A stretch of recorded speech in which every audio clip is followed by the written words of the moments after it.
আসসালামু আলাইকুম আমার প্রাণপ্রিয় ছাত্র ও ছাত্রীরা, আশা করি তোমরা সকলে আল্লাহর রহমতে ভালো আছো এবং আমিও আল্লাহর রহমতে ভালো আছি।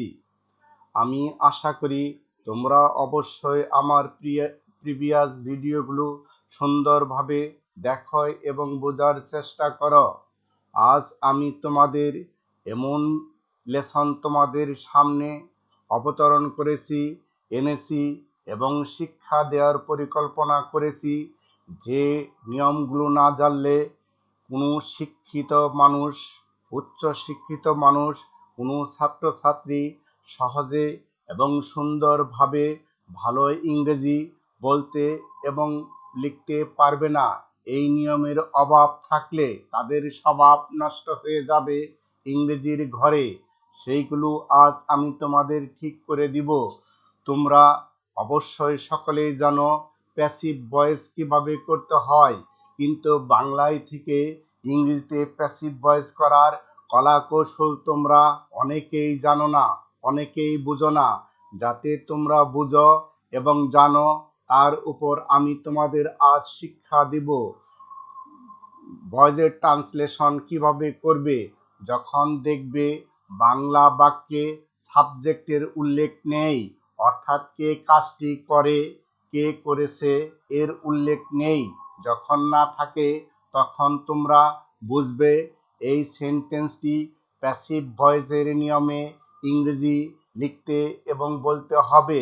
যেমন তোমাদের সামনে আমি কয়েকটি উদাহরণ দিচ্ছি। যেমন বাগান থেকে ফুল তোলা হয়। এখন প্রশ্ন করো, বাগান থেকে কে ফুল তুলে? তার উল্লেখ কি এখানে আছে? কে ফুল তোলে? না। এখন প্রশ্ন করো, কি তোলা হয়? কি তোলা হয়? এর উত্তরে আসলো ফুল। তাহলে এর যখন ইংরেজি লিখবে এবং বলবে ফুল, এখানে অবজেক্ট এবং সাবজেক্ট হয়ে গেল। তাহলে কিভাবে বলবে, লিখবে? Flower is plucked from the garden. তাকে অর্থ দিয়ে সাহায্য করা হয়। এই যে তাকে অর্থ দিয়ে সাহায্য করা হয়, কে তাকে সাহায্য করে তার উল্লেখ আছে? নাই। এখন প্রশ্ন করো, কাকে সাহায্য করা হয়? তাকে সাহায্য করা হয়। তাকে এখন এখানে সাবজেক্ট করো। ছেলে মানুষ হলে হি ধরবে, মেয়ে মানুষ হলে সি ধরবে। হি ইজ হেল্পড উইথ মানি। তাদেরকে আমাদের অনুষ্ঠানে আমন্ত্রণ করা হয় বা দাওয়াত করা হয়। এখন প্রশ্ন করো, তাদেরকে আমাদের অনুষ্ঠানে কে দাওয়াত করে? তার কি উল্লেখ আছে? না। এখন প্রশ্ন করো, কাদের দাওয়াত করা হয়? তাদের দাওয়াত করা হয়। এখন তাদের ইংরেজি কি লিখবে? দেম লিখবে? না, সাবজেক্ট লিখবে। দে are invited in our function. যেমন মাহিয়ানের জন্য একটি গাড়ি কিনা হয়। এই যে মাহিয়ানের জন্য একটি গাড়ি কিনা হয়, গাড়িটি কে কিনে? তার উল্লেখ আছে? নাই। এখন প্রশ্ন করো, কি কিনা হয়? একটি গাড়ি কিনা হয়। তাহলে একটি গাড়ি এখানে সাবজেক্ট ধরো। এ car is bought for Mahiyan. যেমন একটি পাখি শিকার করা হয়। কি শিকার করা হয়? একটি পাখি শিকার করা হয়। A bird is hunted. এইভাবে এবং এইভাবে যদি তোমরা বুঝো, তাহলে ইংরেজি বলতে পারবে। যেমন তাকে সন্দেহ করা হয়। তাকে সন্দেহ করা হয়, কে তাকে সন্দেহ করে? তার উল্লেখ কি আছে? নাই। তাহলে কিভাবে লিখবে? He is doubted. আমাকে আমাকে ঠকানো হয়। কাকে ঠকানো হয়? আমাকে ঠকানো হয়। কে ঠকায়? তার উল্লেখ নেই, কিন্তু কাকে ঠকানো হয়? আমাকে। I am cheated. একটি ঘড়ি তৈরি করা হয়। কে ঘড়ি তৈরি করে? তার কি উল্লেখ আছে? এখন প্রশ্ন করো, কি তৈরি করা হয়? একটি ঘড়ি তৈরি করা হয়। A kite is made. এইভাবে বিদেশ থেকে ঔষধ আমদানি করতে হয়। তাহলে এখানে ঔষধ আমদানি কে করে?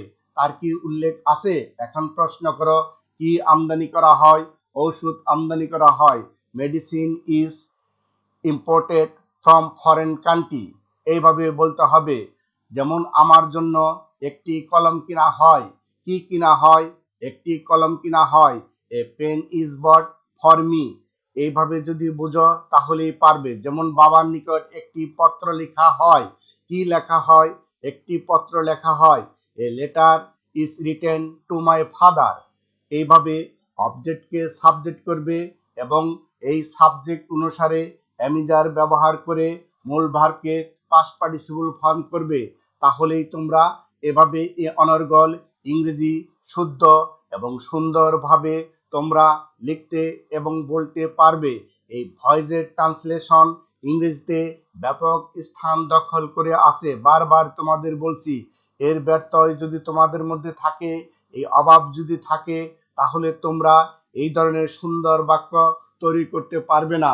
এবং সর্বোপরি যে কথাটি না বললে তোমরা পরিষ্কারভাবে বুঝবে না তখন এবং লিখতেও পারবে না, সেই নিয়মটি, সেই রহস্যটি আমি তোমাদের সামনে তুলে ধরছি।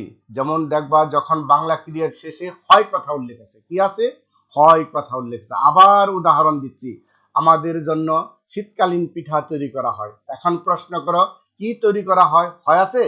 হ্যাঁ, হয় আছে। তাহলে কি তৈরি করা হয়? শীতকালীন পিঠা। The winter cake is made for us. এখন বুঝছো তোমরা? হয় থাকলেই প্রেজেন্ট টেন্সে বুঝবা যেটা প্রেজেন্ট টেন্সের প্যাসিভ ভয়েসে পড়ছে, অ্যামিজার দিতে হবে, অবজেক্টকে সাবজেক্ট করতে হবে এবং মূল ভার্বকে পাস্ট পার্টিসিপল করে বাকি অংশগুলো লিখবে। এভাবে যদি তোমরা বুঝো, তাহলে তোমরা সহজে এবং সুন্দরভাবে তোমরা ইংরেজি বলতে এবং লিখতে পারবে। অনেক সময় তোমরা যারা এই এসএসসিতে পড়ো, তখন দেখো যে অ্যামিজারের পরে পাস্ট পার্টিসিপল ভার্ব আসে। কোথায় থেকে অ্যামিজার আসে? আবার পাস্ট পার্টিসিপল ভার্ব হয়ে আসে। এই নিয়মের মাধ্যমেই আসে।